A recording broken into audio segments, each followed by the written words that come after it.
Welcome back to Striker Stories, your home for behind-the-scenes football stories. Footballers make a lot of money. The average Premier League salary today sits at over £65,000 per week. That's huge, but it's just an average. Some stars make less, while elite players like Cole or Jude earn far more. And even then, they might only be considered mid-tier when it comes to football money. But salary is just one part of the story.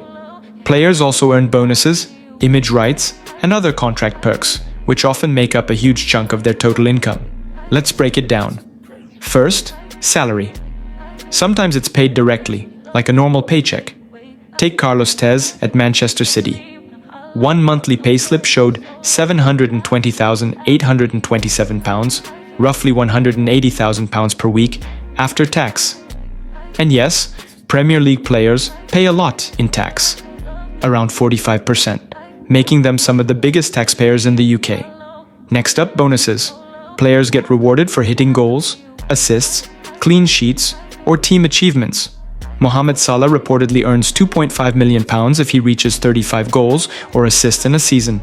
Virgil van Dijk has clean sheet bonuses. Even team success, like promotion, can trigger huge payouts. Then, there are loyalty bonuses. Kylian Mbappé famously won €80 million for completing his PSG contract before moving to Real Madrid. That's separate from salary, just a reward for staying loyal. Now the big one, image rights. These are the rights to a player's name, likeness, voice, and signature. Players usually own 100% of these, but clubs can negotiate a share. At Real Madrid, it's traditionally 50-50, encouraging both the player and club to boost the player's profile. Premier League stars like Erling Haaland often retain full control, letting them route income through their own companies. Taxed at a lower corporate rate, just 19% compared to 45% income tax. Taxes also vary by country.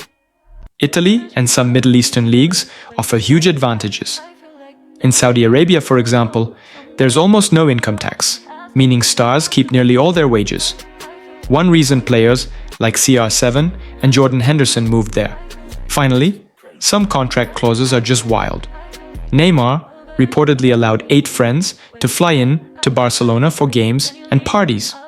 Ronaldo's contracts in the early 2000s allowed him to party twice a week. Even smaller players, like Troy Deeney, have had perks like dedicated parking spaces and stadium boxes for family and friends. So footballers don't just get paid a salary, they earn through bonuses, image rights, tax strategies, loyalty rewards, and even crazy contract perks. The numbers are huge, but it's really a sophisticated business built around a player's value, performance, and brand. If you enjoyed this breakdown, like this video and subscribe to Striker Stories. We bring you all the stories you won't see on the pitch, the business, the drama, and the madness behind football's biggest names. This is Striker Stories, where football isn't just a game, it's a passion.